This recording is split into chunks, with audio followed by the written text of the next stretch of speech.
These are people who once lived like kings. They flew in private jets. They wore $10,000 robes. They had millions of fans screaming their names. They were supposed to be rich beyond imagination. But today, many of them are completely ruined. Some can't even afford basic medical care. Others died broke and forgotten. Still others are begging for money online just to survive. How does this happen? How do people who made millions of dollars lose it all? How do former world champions end up homeless on the streets? How do wrestling legends die without enough money for proper medical care? The answer isn't just about bad choices or poor spending habits. It's about a system that was designed to destroy them from the very start. Professional wrestling looks glamorous from the outside. The lights, the pyrotechnics, the roaring crowds, the championship belts made of gold and diamonds, the elaborate entrances with custom music and costumes. But behind the scenes, there's a dark truth that the wrestling companies don't want you to know. Wrestling companies treat their biggest stars like disposable contractors. No health insurance, no retirement plans, no workers' compensation, no safety net at all, not even basic job security. When these wrestlers get hurt, which happens constantly in such a brutal business, they're completely on their own. When they get old and their bodies break down, they're forgotten and replaced. When they need help the most, there's nobody there to catch them. This creates the perfect storm for financial disaster on a massive scale. Let's start with how the wrestling business really works behind the curtain. Every single wrestler you see on television, from the biggest stars to the opening match performers, is not an employee. They're independent contractors. This might sound like a boring legal detail, but it changes absolutely everything about their lives and their financial futures. Back in 1987, Jesse Ventura, who was both a wrestler and would later become the governor of Minnesota, tried to start a wrestling union. He saw what was happening to his fellow performers and wanted to give them some protection. The WWE, which was called the WWF back then, shut that down as fast as they could. They fired wrestlers who supported the union idea. They made it crystal clear that anyone who tried to organize workers would be punished severely. Since that moment, wrestlers have been completely powerless against the companies that employ them. As independent contractors, wrestlers have absolutely no protection under federal labor laws. They can't form unions without facing serious legal consequences. They can't demand better treatment without risking their careers. If they try to work together to negotiate for higher wages or better working conditions, they could be sued under antitrust laws and forced to pay massive financial penalties. The companies have carefully designed a legal system where wrestlers take all the physical risk, all the financial risk, and get none of the long-term rewards or protections. Here's what this means in cold, hard, practical terms. WWE corporate employees, the people who work in offices and never step foot in a wrestling ring, get full comprehensive health insurance. They get dental and vision coverage for their entire families. They get 401k retirement plans with company matching. They get paid vacation days, paid sick leave, and paid personal time off. They get workers' compensation if they're injured on the job. But the wrestlers who actually perform in the ring, who risk their lives every single night for entertainment, get absolutely none of this. The people who generate all the revenue and take all the physical punishment are treated worse than entry-level office workers. Wrestlers are also forced to pay a crushing 15% self-employment tax on top of their regular income taxes. They have to cover their own travel costs, which can be enormous when you're flying to different cities every single night. They have to pay for their own health insurance, if they can even find a company willing to insure someone in such a dangerous profession. Many simply go without any health coverage at all. Meanwhile, they're locked into exclusive contracts that are more restrictive than most employee agreements. They can't work for competing wrestling companies. They can't take acting jobs without permission. They can't even start their own businesses or social media accounts without company approval. In 2020, WWE actually forced wrestlers to shut down their personal Cameo accounts and other side projects within 30 days. At least one performer was fired for refusing to comply with this demand. It's all the restrictions and control of being an employee with absolutely none of the benefits or protections.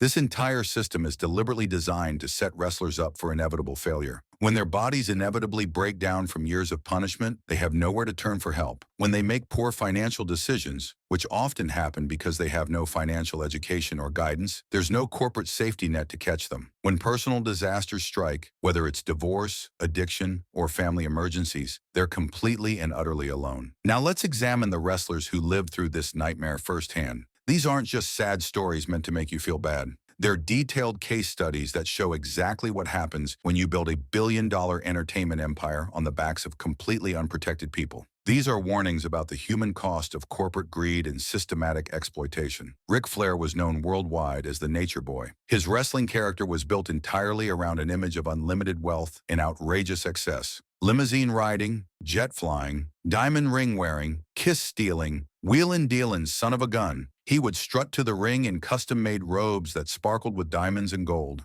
He bragged about his expensive suits, his Rolex watches, his luxury cars, and his private jet lifestyle. The fatal problem is that Ric Flair, the real person, whose actual name was Richard Fliehr, tried desperately to live exactly like Ric Flair, the fictional character. He became completely addicted to a lifestyle that was unsustainable and financially destructive. Flair spent money like it would never run out, like there would always be another big paycheck around the corner. Custom wrestling robes that cost over $10,000 each, and he owned dozens of them. Multiple Rolex watches worth tens of thousands of dollars. Luxury cars that he would buy on impulse. Private jets for personal travel when commercial flights would have been perfectly fine. He once openly admitted in interviews that he would spend double what he earned. Think about how completely insane that financial philosophy is. For every single dollar he made, he would spend $2. This wasn't occasional overspending or a few bad months. This was his entire approach to money for decades. This completely reckless spending pattern caught up with him in devastating ways.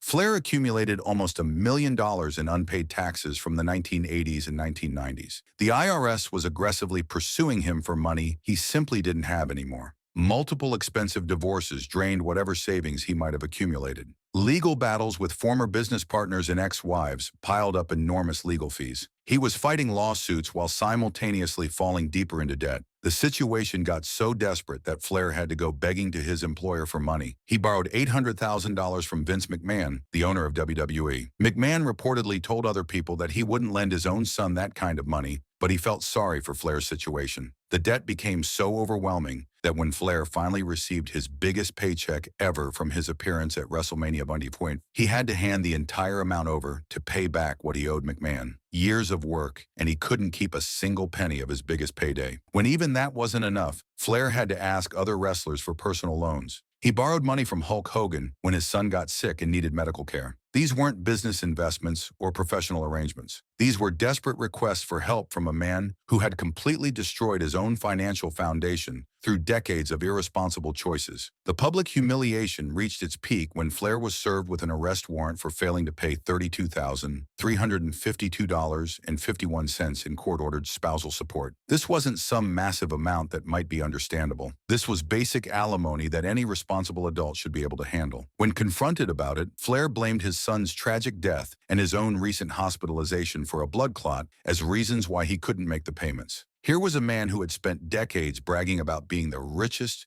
most successful wrestler in the world. He had told millions of fans that he was living better than they could ever imagine. But the reality was that he couldn't even keep up with basic court-ordered financial obligations. Ric Flair's story perfectly demonstrates what happens when you live a complete fantasy instead of dealing with financial reality. His wrestling character, which made him famous and wealthy, ultimately destroyed his real-life finances. Without any kind of corporate safety net or financial guidance, his bad choices spiraled completely out of control into total financial ruin. Hulk Hogan's financial downfall was completely different from Flair's, but it was just as devastating in its own way. Hogan didn't spend himself into poverty through reckless shopping and lifestyle choices. Instead, his personal life completely exploded and took his carefully built wealth empire down with it. In 2009, after 24 years of marriage, Hogan went through what many experts consider to be one of the most financially destructive celebrity divorces in entertainment history. His wife Linda didn't just take the traditional half of their marital assets, she managed to negotiate a settlement that gave her 70% of Hogan's total liquid wealth. Out of more than $10 million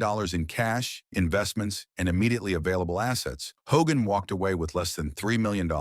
But the real financial killer wasn't just the immediate cash settlement. The most devastating part of the divorce was what happened to Hogan's business empire. Linda successfully negotiated to receive 40% ownership of all of Hogan's business entities. These weren't just passive investments or side projects. These were the core companies that made money directly from his name, his personal brand, his endorsement deals, and his ongoing entertainment projects. This meant that for years and years after their marriage ended, Linda would continue to receive 40% of almost everything Hogan earned. When he got paid for wrestling appearances, Linda got her cut. When he signed endorsement deals, Linda got her cut. When he appeared in movies or television shows, Linda got her cut. The divorce had essentially created a permanent business partnership that Hogan never wanted and couldn't escape from. The long-term financial impact became clear years later when Hogan won his massive lawsuit against the Gawker website for publishing his private video. He was awarded $31 million in damages, which should have been a huge financial windfall. But because of his divorce settlement, Linda automatically received 40% of that money too. She got over $12 million from a lawsuit that she had nothing to do with, simply because she still owned part of his business interests. On top of all the asset division, Hogan was also ordered to pay over $180,000 in legal fees for the divorce proceedings. The entire process turned what should have been a private personal matter into a complete financial catastrophe. The divorce didn't just end his marriage, it fundamentally destroyed his ability to control and profit from his own name and brand. Hogan's case perfectly demonstrates that even the most famous and seemingly successful wrestlers are completely vulnerable to financial disaster through no fault of their own business decisions. One expensive divorce proceeding can destroy decades of careful wealth building. Without the stable income and benefits that regular corporate employees receive, wrestlers are completely exposed to legal and personal catastrophes that can wipe out everything they've worked for. But the worst and most heartbreaking stories come from wrestlers whose bodies were completely destroyed by the brutal physical demands of the business. Professional wrestling is an incredibly dangerous profession that causes constant injuries. Broken bones, torn muscles, damaged joints, and head trauma are just part of the job. Many wrestlers turn to drugs and alcohol as a way to cope with chronic pain and psychological trauma. This creates a deadly downward cycle that destroys both their physical health and their financial stability. The wrestling industry's complete lack of mental health support and addiction treatment makes this problem even worse. When wrestlers get hurt, they're often given pain medication and told to keep performing. When they develop dependencies on those medications, there's no company program to help them get clean. When their addictions spiral out of control, they're simply fired and forgotten. Scott Hall was one of the most popular and charismatic wrestlers of the 1990s. He was part of the New World Order, one of the hottest and most profitable storylines in wrestling history. His character was cool, confident, and seemed to have everything under control. But behind the scenes, Hall was battling severe alcoholism and drug addiction for most of his adult life. The same industry that made him famous and wealthy also enabled and encouraged his self-destructive behavior. Hall's addictions completely consumed his life and his career opportunities. He couldn't stay sober even when he had chances to make significant money from wrestling appearances or other entertainment projects. His reliability became so poor that promoters stopped booking him for events. His health deteriorated rapidly as years of substance abuse took their toll on his body. When he desperately needed medical care for addiction-related health problems, there was no company health insurance plan to help him pay for treatment. Instead, Hall had to rely on crowdfunding efforts and charity fundraisers organized by fans and fellow wrestlers. These fundraising campaigns raised money for his medical expenses, but they also highlighted the complete absence of any corporate support system. Here was a man who had helped generate millions of dollars in revenue for wrestling companies. And when he needed help the most, he had to depend on the kindness of strangers. Hall died at age 63. His body completely worn down by a lifetime of substance abuse that started as a way to cope with wrestling injuries and the pressures of constant travel and performance. Jake the Snake Roberts had a remarkably similar and equally tragic arc. Roberts was famous for bringing live pythons to the ring as part of his wrestling character. He was one of the most naturally charismatic and psychologically compelling performers in wrestling history. His promos were legendary, and his in-ring psychology was studied by other wrestlers who wanted to learn from his techniques. But behind his confident on-screen persona, Roberts was fighting a losing battle against severe alcohol and drug addictions. Roberts' substance abuse problems started during his active wrestling career and only got worse after he stopped performing regularly. His weight ballooned to over 300 pounds as he lost control of his health and his life. He developed chronic obstructive pulmonary disease from years of smoking and substance abuse. The disease made it difficult for him to breathe properly, and simple physical tasks would leave him gasping for air and struggling to catch his breath. Roberts became financially distressed and found himself in constantly poor health with no way to pay for proper medical treatment. His addictions had destroyed his earning potential, and his health problems made it impossible for him to work regular jobs. Like Scott Hall, Roberts had to rely on the charity and goodwill of others to survive. He was eventually helped by Diamond Dallas Page, a former wrestler who had created a yoga program specifically designed to help former wrestlers recover from injuries and addiction problems. But the fact that Roberts needed help from another wrestler, rather than from the companies that had profited from his performances, perfectly illustrates the systemic abandonment that wrestlers face when their careers end. DDP's assistance was generous and life-saving, but it was also a band-aid solution to a much larger structural problem. Roberts had generated millions of dollars in revenue for wrestling companies over his career, but when he needed help the most, those companies were nowhere to be found. The most heartbreaking story of addiction and financial ruin might be Perry Saturn.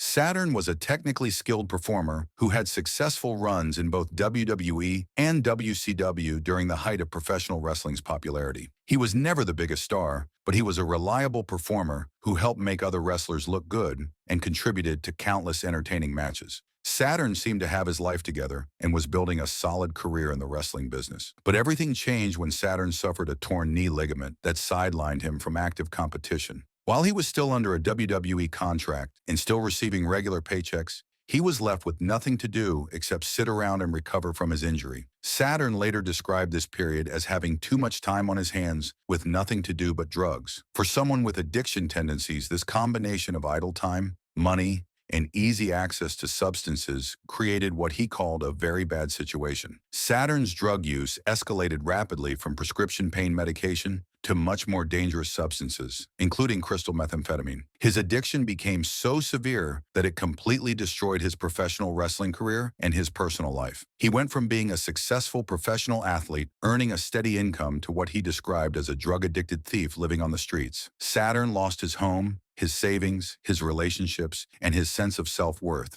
He became homeless and was forced to steal just to survive and feed his addiction. In interviews years later, he described feeling like he was going to die alone on the street with no one to help him and no way to escape the cycle of addiction and desperation. His story shows how quickly a wrestling career can collapse when injury meets addiction and there's no corporate support system in place to catch falling performers. Physical injuries don't just lead to addiction. Sometimes they create catastrophic health events that destroy a wrestler's entire life. Lex Luger learned this the hard way. Luger was a top star in both WWE and WCW during the 1990s. He had the perfect wrestler's physique and was positioned as a future champion. But in 2007, Luger suffered a spinal infarction that left him temporarily paralyzed from the neck down. The injury caused severe muscle atrophy. Luger lost over 100 pounds of muscle mass. While he eventually regained some mobility, his life was fundamentally changed. Without comprehensive health insurance, this kind of medical crisis would have been financially devastating on top of being physically traumatic. Marty Jannetty's situation shows just how desperate things can get. Jannetty was half of the popular tag team The Rockers, but years after his wrestling career ended, he needed ankle surgery and couldn't afford it. When asked why he didn't just pay for the surgery himself, Jannetty explained the impossible choice he faced. He could pay for the surgery and go broke. If he couldn't make money after that, he wouldn't be able to eat.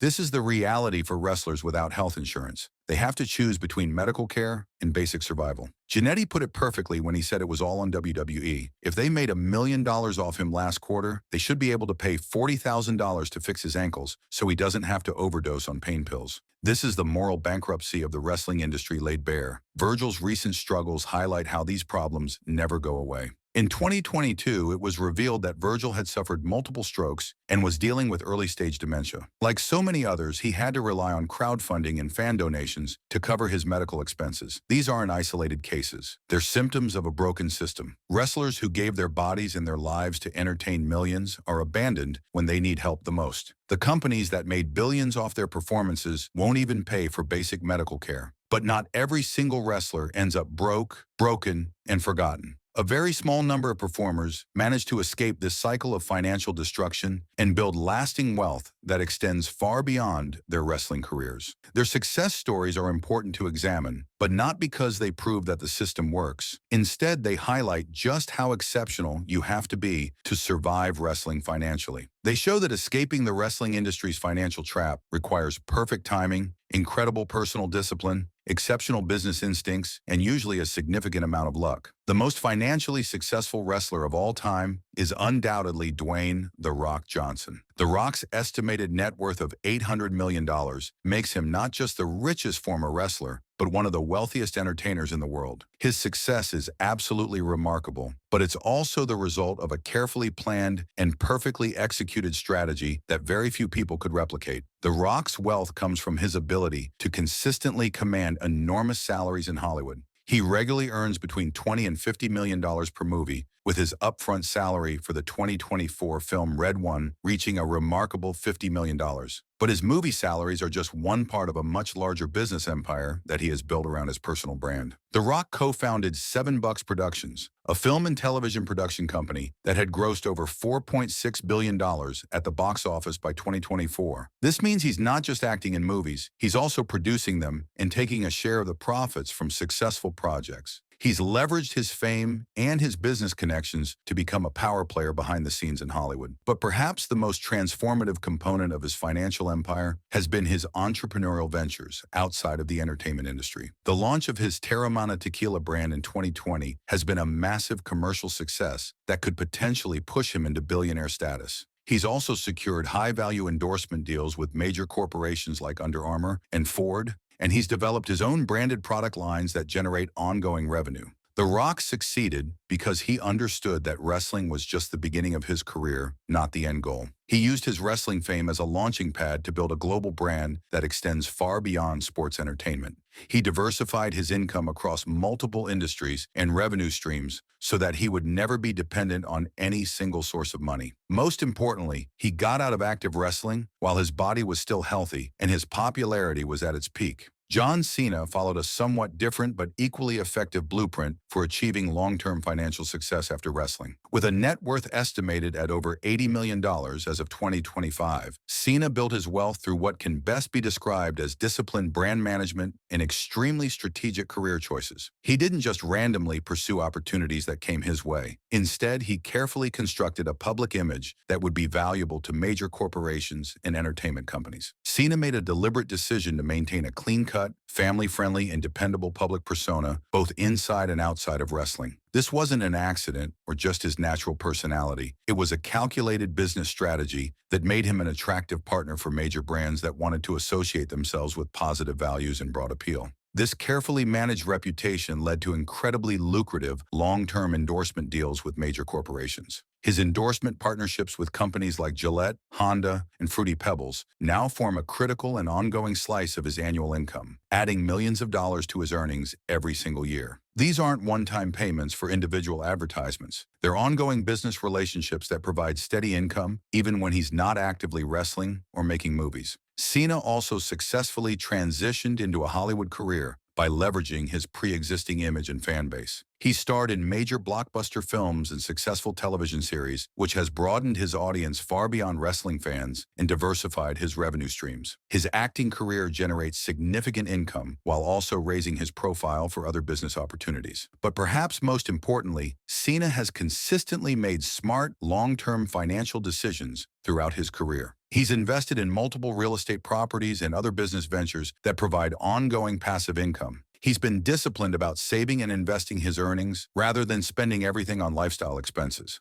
Cena's approach stands in complete contrast to wrestlers like Ric Flair, who lived their gimmick as a lifestyle. Instead, Cena treated his wrestling character as a business tool that he could use to build lasting wealth. Cena's success demonstrates that a wrestler's most valuable asset isn't their physical ability or their wrestling skills. It's their brand equity and public recognition, which can be converted into long-term wealth if it's managed with intelligence and discipline. His career proves that wrestlers can build financial security that lasts long after their bodies are too old and damaged to continue performing. Dave Bautista's story is different because it shows how close even successful wrestlers come to disaster. When Bautista left WWE in 2010, he was flat out broke. He had made bad investments. He owed money to the IRS. He was facing foreclosure on his house. He was living on someone's couch and borrowing money to pay for food. Bautista's casting as Drax in Guardians of the Galaxy literally saved his life. It was a game-changing role that rescued him from financial ruin. But what if he hadn't gotten that part? He would be just another wrestler who ended up broke and forgotten. These success stories prove that escaping wrestling's financial trap is possible, but it requires perfect timing, incredible discipline, and usually a lot of luck. The vast majority of wrestlers don't have these advantages.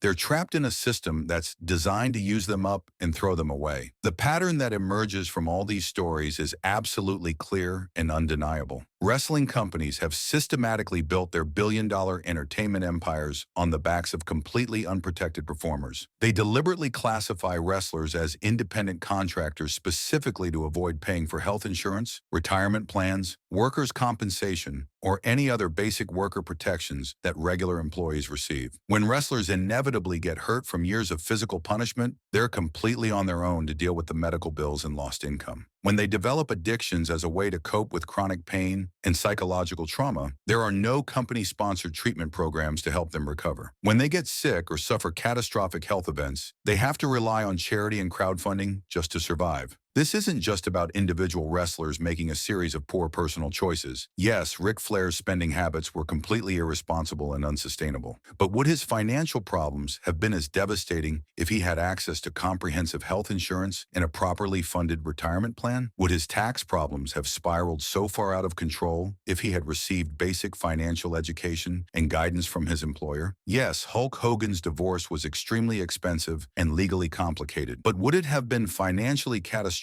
if he had the stable income and benefits package that regular corporate employees receive? Would one personal setback have been able to destroy his entire financial foundation if he had been treated as an employee rather than a disposable contractor? Scott Hall and Jake Roberts certainly struggled with serious addiction problems that affected their decision-making in their careers. But would their addictions have been as destructive if they had access to proper medical care, mental health support, and addiction treatment programs? Would they have died broke and forgotten if the companies that profited from their performances had provided the same healthcare benefits that their office employees receive? The wrestling industry has created a perfect storm for financial disaster through its deliberate business choices. High-risk careers with no safety net. A culture that encourages reckless spending and self-destructive behavior. Add in the inevitable physical and psychological toll of the wrestling business, and financial ruin becomes not just possible, but statistically likely for the vast majority of performers. Even worse, the companies that profit from this system actively fight against change. They've spent decades making sure wrestlers can't unionize. They've structured their contracts to avoid any long-term responsibility. They've built a legal framework that protects the company while exposing the performers to maximum risk. The stories of wrestlers who went insanely broke aren't just entertainment. They're warnings about what happens when an industry values profits over people. Behind every championship belt and every main event, there's a human being whose financial future is hanging by a thread. Some wrestlers like The Rock and John Cena managed to escape.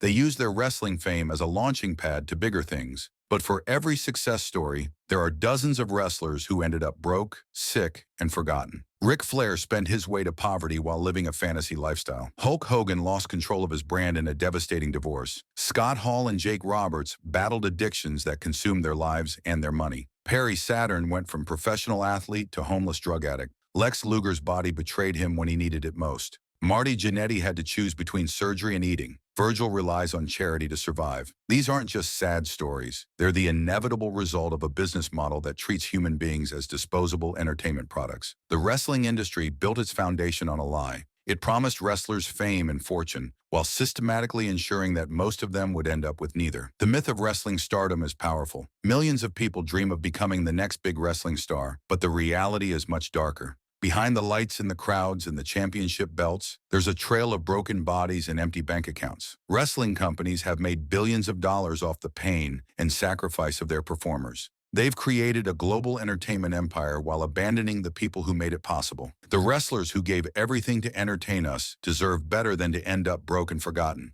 Until the industry changes its fundamental approach to how it treats performers, these stories will keep repeating. More wrestlers will go insanely broke. More careers will end in financial disaster. More people will learn too late that the wrestling business was never designed to take care of them. The next time you watch wrestling, remember the real cost of that entertainment. Behind every match is a person whose financial future depends on a system that was built to destroy them. The real tragedy isn't that wrestlers went broke. It's that the industry made sure they would. Which of these downfalls shocked you the most? Let me know in the comments below.